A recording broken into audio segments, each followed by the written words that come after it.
here, and I see the Secretary is here now. Madam Secretary, we weren't being disrespectful. We're trying to save your time by us doing our opening statements in your absence, and we'll repeat some of this in the questioning. And I also want to talk, Mr. Chairman, a little bit about Darfur. And so the chair will ask each senator to cooperate in trying to maintain something close. We have about 24 minutes.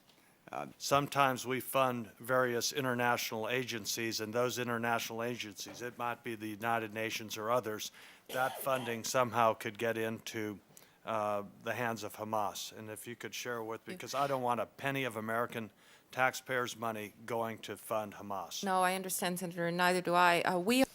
Secretary Rice, let me. I've already let the Palestinians know that I have to secure monies that were put forward for Gaza withdrawal reconstruction, because frankly that is money that would be available to the government of the Palestinians, and if that government is Hamas, then that government cannot have that money. So we're making some efforts already to secure funding that may have been already granted. American democracy began with a revolution, not an election. And yes, they held an election. now, given al-Jafari's ratification as the new prime minister again, in a very, very divided vote, and one that sends shivers through the Sunni, can you tell us what is happening with respect to the efforts to leverage a real political reconciliation that in fact delivers to the Sunnis sufficient guarantees that you undermine the insurgency? Because I would remind that the Shia alliance does not have a majority.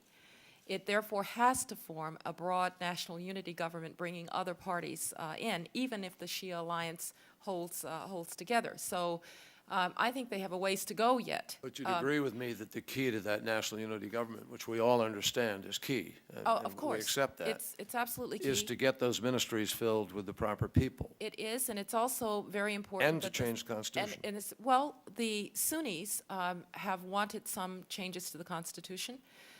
That is certainly something that will need to happen. Over a year since I was confirmed. We also plan to request $75 million in the supplemental funding for the year 2006 to support democracy in Iran.